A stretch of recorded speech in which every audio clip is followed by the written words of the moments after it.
बस 1 महीना थोड़ा सतर्क रहने की जरूरत डेफिनेटली है। ये डराने वाली बात नहीं है, लेकिन ये आपको ध्यान रखने वाली बात है एज एन गाइडेंस। चंद्र ग्रहण का सच में इतना कुछ इफेक्ट पड़ता भी है या फिर नहीं पड़ता है? कुंडली जो बनती है वो भी चंद्र के अकॉर्डिंग ही बनती है। तो अभी ये चंद्र ग्रहण लग रहा है तो जन्म तिथि के अकॉर्डिंग ये बहुत ज्यादा इफेक्ट करेगा। इस दौरान गर्भवती महिलाओं को क्या खास ख्याल रखना चाहिए, क्योंकि कहते हैं कि जब चंद्र ग्रहण लगता है तो गर्भवती महिलाओं को बाहर नहीं निकलना चाहिए। अच्छी बातें सुनो, अच्छी बातें करो, पॉजिटिव रहो, बच्चे को अच्छी अच्छी स्टोरी सुनाओ, भगवान की पूजा करो, मंत्र जाप करो, क्योंकि बच्चा भी गर्भ में वो चीजें ग्रहण करता है। कभी भी जेमस्टोन किसी भी वीडियो को देख के मत पहनिएगा। जितने भ्रमित चल रहे हैं रिलेशनशिप में लोग, कमिटमेंट नहीं है, कईयों की है, या कुछ लोग खींच रहे हैं अपनी रिलेशनशिप, वो आपको टूटते हुए नजर आएंगे इस वाले टाइम में।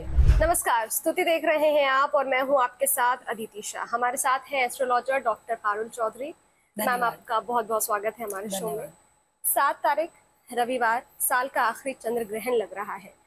तो ये जो ग्रहण है इसका भारत पर क्या इफेक्ट होगा, सूतक काल कब से लगेगा और ग्रहण के दौरान हमें किन चीजों का ध्यान रखना चाहिए? जी, बहुत ही महत्वपूर्ण सवाल है कि लोगों को इस समय पे सूतक काल का नहीं पता। देखिए, ग्रहण शुरू हो जाएगा हमारा जब भी लूनर एक्लिप्स हो या सोलर एक्लिप्स हो।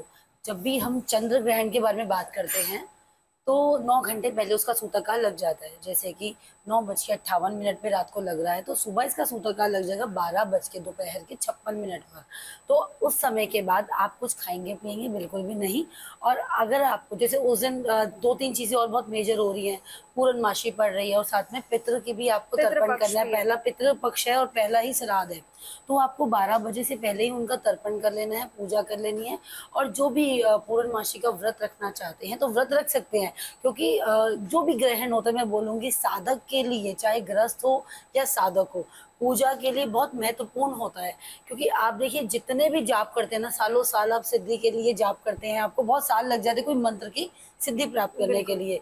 लेकिन आप ये जो भी हमारा जब लूनर एक्लिप्स होता है या सोलर होता है, कोई भी ग्रहण लगता है, उस ग्रहण काल के अंदर आप उस मंत्र की सिद्धि प्राप्त कर लेते हैं। जैसे कि इतने सालों की तपस्या आप इस बार 3.5 घंटे में प्राप्त कर लेंगे, तो उसी प्रकार से इस बार 3.5 घंटे यानी 3 घंटे 26 मिनट के आसपास का ग्रहण लग रहा है। तो जब ये ग्रहण लगेगा रात को लगेगा 9:57 पे, इसका जब पूर्ण दृष्टि में आएगा 11:30 के आसपास आएगा। और जब मोक्ष प्राप्त करेगा यह ग्रहण तो 1:26 मध्य रात्रि के होंगे, यानी मिडनाइट के होंगे। 8 सितंबर जो अंग्रेजी कैलेंडर हम बोलते हैं 8 सितंबर को होगा। तो उस दौरान कुछ खाइए पिएगा बिल्कुल नहीं। और अगर आप कोई व्रतिया है तो मैं तो बोलूंगी पूरा दिन आप डिटॉक्स कीजिए अपनी बॉडी को, कुछ ना खाइए पिए।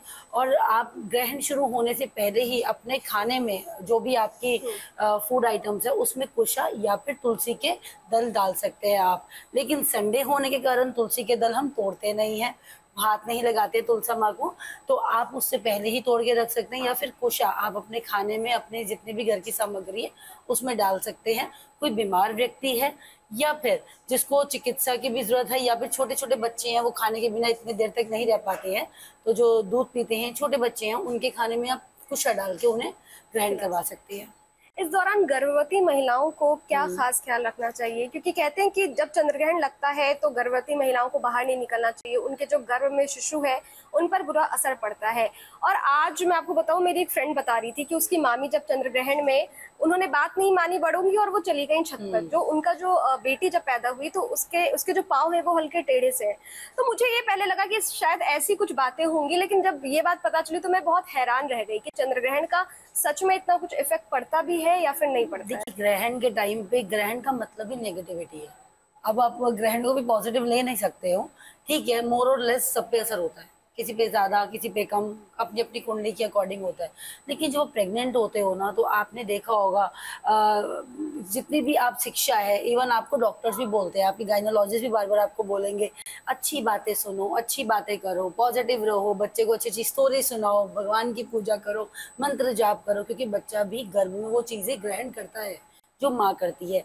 अगर आप खा रहे हो तो वो भी तो नॉट से जा रहा है ना बच्चे को। तो उसी प्रकार से आपकी जितनी मानसिकता होगी, जैसी मानसिकता माँ की होगी, बच्चा भी वही ग्रहण करेगा।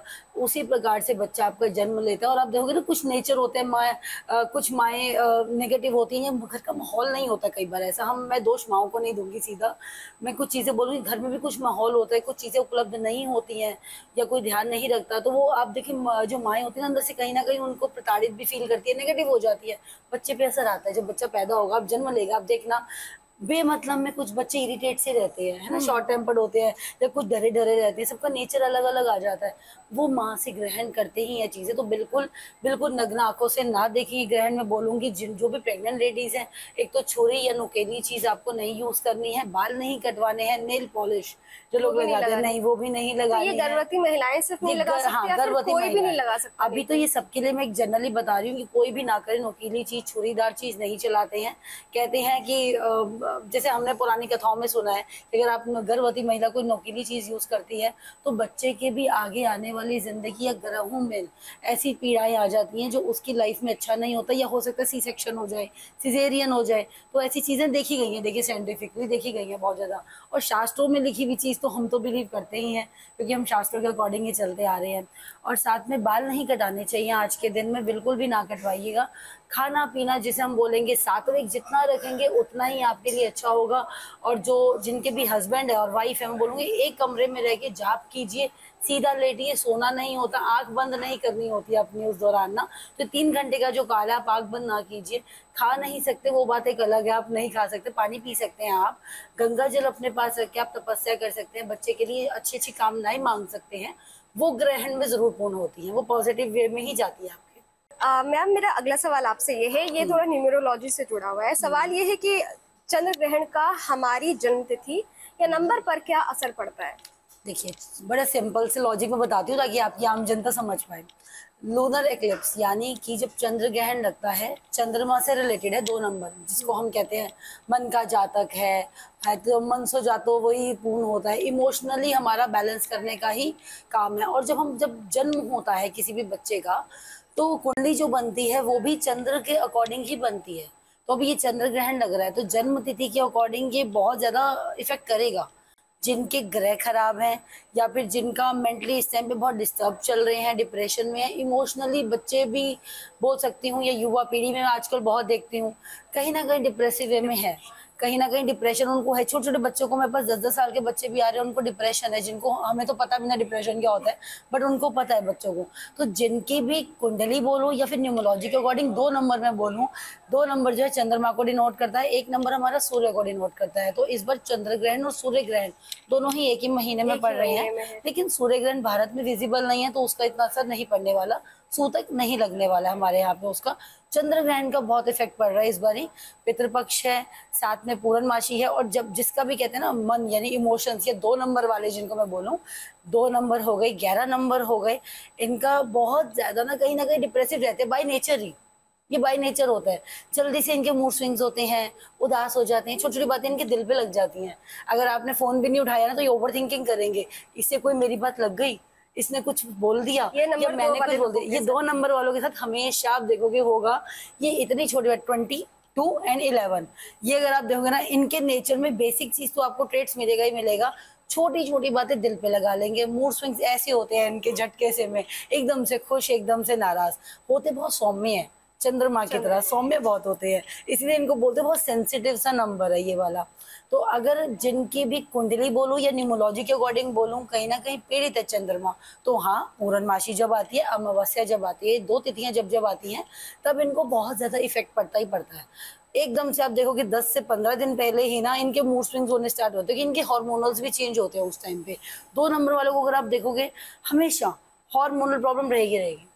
इनको कोई भी प्रेगनेंसी में हार्मोनल दिक्कत, पीसीओडी, पीसीओएस, ये ऑलमोस्ट रहता ही है इनके साथ ना। अच्छा, ये नंबर 2 वालों इन हैंड रहती हैं ये वाली चीजें इनके साथ। इनको भी समझ नहीं आता कि इतने ज्यादा सौम्य क्यों है, सेंसिटिव क्यों है, क्योंकि चंद्रमा का भी नेचर ऐसा ही है, बड़ी जल्दी जल्दी चेंज होता है आप देखोगे तो वैसे ही है। अगर अभी जिस टाइम मैं बोलूंगी संभल के रहे, जो इमोशनली इस टाइम पे लो चल रहे हैं, संभलने का मतलब ये है, देखिए या तो आप मून स्टोन धारण कर सकते हैं।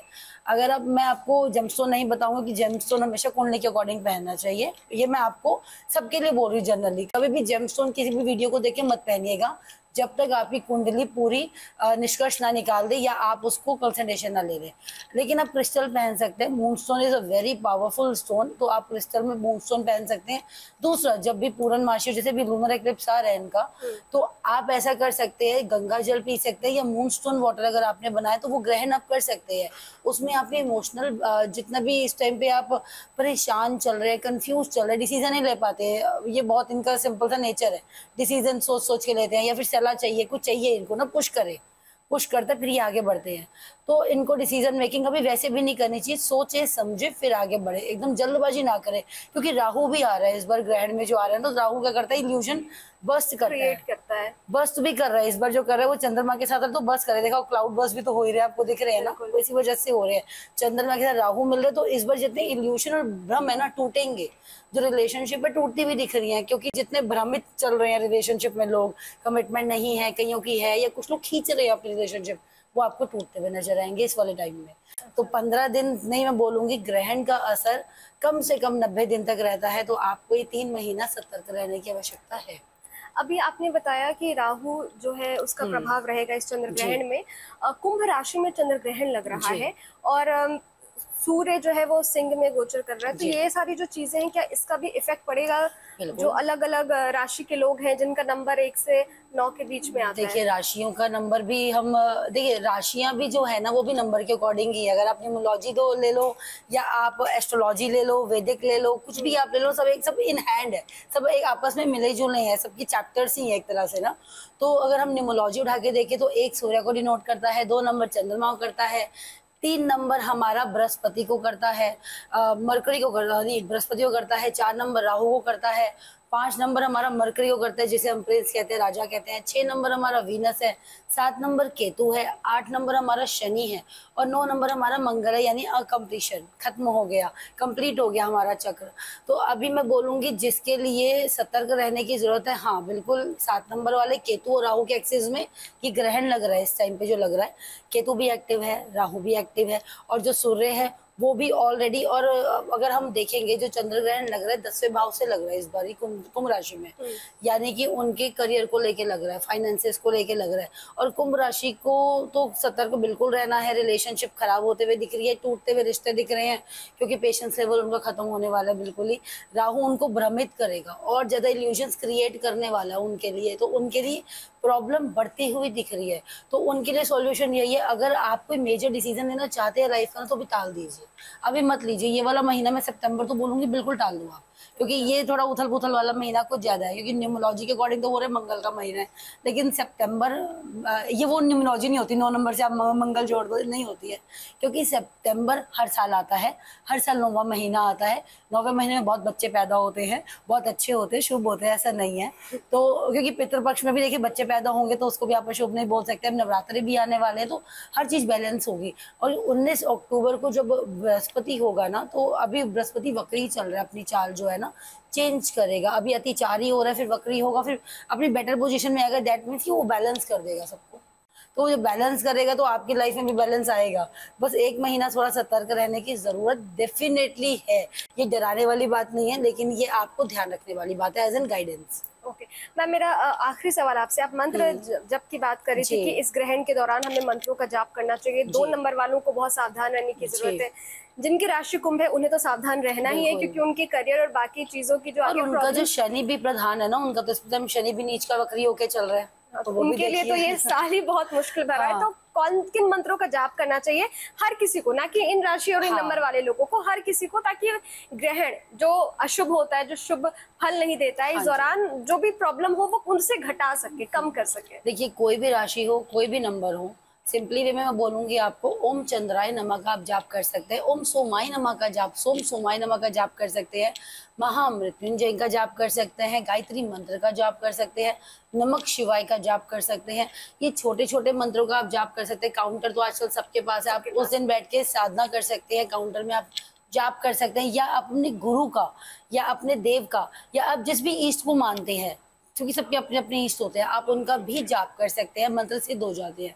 अभी सबके लिए एक जनरल रेमेडी हम लोग देंगे आपको, कि आप जब भी ये जब खत्म होगा, जब मोक्ष प्राप्त कर लेगा यह ग्रहण, यानी 8 तारीख को आप सुबह उठ के अपना घर की तो सफाई करेंगे, साथ में आपने जो भी कपड़े पहने हुए हैं, जो भी आपने वस्त्र पहने हैं, आप उसी से ही स्नान कीजिए, उसके समय स्नान कीजिएगा। अच्छा। जब भी आप करेंगे गंगा जल डाल के, अपने कुशा डाल के आप उससे स्नान कीजिएगा। अपने घर पे छिड़काव कीजिएगा। मंदिर के कपाट आप खोलेंगे, मंदिर को आप सफाई करेंगे। उसके बाद आप जो भी जलपान कर रहे हैं पहला, उसमें भी आप डालेंगे कुशा। और एक चीज आपको जरूर करनी है, सबके लिए है, दान जरूर करना है। दान 2 नंबर का है, 1 नंबर का, एक से कोई भी नंबर का, क्या 9 का दान नंबर करना का। है? दान में आपको चावल दान करने हैं, आपको दूध दान कर सकते हैं, आप लोग शनि से रिलेटेड आप लोग काले तिल दान कर सकते हैं। काले तिल सफेद तिल दोनों मिला के दान कर सकते हैं। उससे बनी मिठाई दान कर सकते हैं आप। सफेद कपड़ा कोई दान कर सकते हैं, सफेद मिठाई, दूध, या आप ये चीजें दान कर सकते हैं। और अगर बाय चांस किसी ने नेकेड आई से या कुछ भी, मैं बोलूंगी अगर ये चंद्र ग्रहण देख लिया है तो डरने की जरूरत नहीं है। अगले दिन आप चावल लीजिएगा कांसे के पात्र में, उसमें कोई भी लोहे का, सोने का, चांदी का कोई भी सर्प आप होता है नाग जो आते हैं छोटे से, वो लीजिएगा। उस पे रख के आप किसी को भी भिक्षुक को दे सकते हैं, वो आप दान कीजिए। उसका आप पे कोई नेगेटिव इम्पैक्ट नहीं पड़ेगा आगे आने वाली लाइफ में, क्योंकि कुछ लोग बहुत वहम सा कर जाते हैं, कर नहीं जाते, जैसे हो भी जाती है बहुत चीजें। तो हाँ, वो कोई भूल चूक की उसकी माफी याचना तो आपको जरूर करनी चाहिए। लेकिन ये आपको दान पात्र का, दान का, जाप का बहुत ही ज्यादा, मैं बोलूंगी ना, साइंटिफिक भी है और हमारे एस्ट्रोलॉजिकली भी है, तो दोनों का बहुत महत्व है। तो आप जरूर जाप करते रहिएगा। आज के दिन में आपके अच्छा रहेगा। दान कीजिए जितना हो सके, आप किसी गरीब को भी खाना खिलाएंगे तो अच्छा रहेगा। दूध और सफेद खीर भी हो सकती है, आप दान कर सकते हैं बना के। और साथ में चावल, ये चीजें तो आपको जरूर दान करनी है, कोई भी राशि का, कोई भी व्यक्ति, कोई भी जाति। पारुल जी, ऐसे आखिरी सवाल हो गया था, पर बात करते करते एक और सवाल मेरे मन में आ गया। जब आपने कहा कि जो भी नेकेड आइज से इस चांद को देखेगा, नजारा बहुत अद्भुत, बहुत सुंदर होने वाला है। लाल चंद्रमा दिखिएगा, ब्लड मून है। तो मैं भी देखना चाहती हूँ, मेरे पास कोई टेलीस्कोप नहीं है, मैं चाहूंगी कि मैं अपने छत पे जाऊं, चंद्रमा देखूं, वो नजारा देखूं, उनसे कैप्चर करूं। तो क्या मेरे जैसे कई लोग हैं जो जाएंगे और उसे देखेंगे, तो उस दौरान हमें क्या सावधानी बरतनी चाहिए? क्योंकि इतना अच्छा नजारा बार बार देखने को नहीं मिलता है। आप टीवी पे देख सकते हैं, आपके माध्यम से लोग बहुत देखते हैं, वैसे भी आपके माध्यम से भी देख सकते हैं। ब्लड मून देखिए, कोई हम ऐसा नहीं है, लोग बोलेंगे कि भारत में ही क्यों लोग ये इतनी चीजें मानते हैं। भारत में नहीं है, मैक्सिको में मानते हैं। इस टाइम पे कनाडा को छोड़ के 85% की जनता पे ये जो है ना ग्रहण लग रहा है। ऐसा नहीं है, हम सारी जनसत्ता जो है आप पे, मेरे पे और इन पे सब पे ही ग्रहण लग रहा है। तो मैं तो आपको बोलूंगी ना देखिए तो उतना अच्छा है, लेकिन फिर भी अगर आप देखना चाहते हैं तो भी अपने चरम पे होगा, यानी 11:30 बजे के अंतराल, आप तब ना देखिए, हो सके उससे पहले देख सकते हैं। और उसके बाद जो मैंने आपको दान बोला वो कर सकते हैं। देखिए समझिए, क्योंकि जोग्राफिकल अगर चीज देखे तो बहुत ही सुंदर अद्भुत सी चीज हो रही है ये। देखने को नहीं मिलती, इतने सालों तक नहीं मिलती। अभी भी देखिए 199 सालों के बाद दिख रहा है ब्लड मून। और अगर हम देखें विकन्स जो होते हैं, विकन्स अगर आपको पता हो, वेस्टर्न अगर हम एस्ट्रोलॉजी में जाते हैं वेस्टर्न ही, तो वहाँ पे इस टाइम पे प्रेयर्स होती हैं, करी जाती हैं। आप इस टाइम पे, जैसे मैं साधना आपको बोल रही हूँ, वो लोग प्रेयर्स करते हैं फुल मून और एक्सिन मून में। अभी ब्लड मून में वो प्रेयर्स करेंगे, तो वो साधना करते हैं, जो चीज़ उनको चाहिए होती है मांगते हैं, इस टाइम पूर्ण होती है। सत्य आप, मैं 100% में बोलूँगी पूर्ण होती है। तो आप कर सकते हैं, आप जा सकते हैं। उसके बाद आप ये वाला दान कीजिए, कोई पात्र में आपको चावल लेने हैं और सुबह आपको दान देना है। हाँ, और साथ में आप शिव जी के ऊपर जाइए मंदिर में, और जाके आप जल चढ़ाइएगा और जो भी आपकी इच्छा है वो आप मांगिए। इस दौरान आप इच्छा जो मांगते हैं ना जरूर पूर्ण होती है। ग्रहण सब कुछ ठीक है, नेगेटिव तो दे रहा है, लेकिन पॉजिटिविटी ये होती है आपकी लाइफ में कि आप जो भी चीज मैनिफेस्ट करते हैं आपको मिलती बहुत जल्दी। ग्रहण के दौरान मैनिफेस्ट करने से जो भी मैनिफेस्टेशन इस टाइम पे, क्योंकि आपका यूनिवर्स जो है ना इस टाइम पे ऑलमोस्ट देखिए 85% पे एक ही हुआ पड़े हैं सारे लोग। तो आप इस टाइम पे जो भी मैनिफेस्ट करते हैं ना आपको मिलता है। क्यों बोल रही हूँ बार बार, साधना कीजिए, साधना कीजिए। अंग्रेजी में आप मैनिफेस्टेशन अफर्मेशंस में ले जाते हैं। पानी बना के पी लीजिए, वाटर जो बोलते हैं हम उसको, मून वाटर हो गया, अफर्मेशन वाटर हो गया, वही हम लोग साधना बोल देते हैं। तो अब साधना का बहुत बड़ा ये आज दिन है, साधकों के लिए तो मैं बोलूँगी बहुत बड़ा ही दिन है, जैसे साइंटिस्ट के लिए, एस्ट्रोनॉमर्स के लिए है कि बहुत अद्भुत चीज़ है, वैसे ही उनको ये बहुत बड़ा दिन है। वो लोग साधना करते हैं, वो अपनी इच्छा पूर्ण करते हैं, और जो भी उनके कार्य अटके हुए माता रानी भी सुनती है, और जो भी ईश्वर को मानते हैं सब सुनते हैं। पारुल जी, आपका बहुत बहुत शुक्रिया। आपने हमारे दर्शकों को बहुत अद्भुत जानकारी दी है, अलग अलग जानकारी दी, और बताई है सारी चीजें कि ग्रहण का किन राशियों पर, किन लोगों पर क्या इफेक्ट पड़ेगा और कैसे आप सावधानी बरतते हुए चांद को देख सकते हैं। बहुत बहुत शुक्रिया आपका। अगर आपको हमारा ये वीडियो पसंद आया हो तो वीडियो को लाइक जरूर कीजिएगा, शेयर कीजिएगा, कमेंट बॉक्स में अपना फेवरेट पार्ट कमेंट कीजिएगा। और हाँ, आपको स्तुति चैनल को सब्सक्राइब करना है। बगल में आपको एक नोटिफिकेशन की घंटी दिख रही होगी, उसे दबा दीजिएगा ताकि हर नोटिफिकेशन आप तक पहुंचते रहे। शुक्रिया।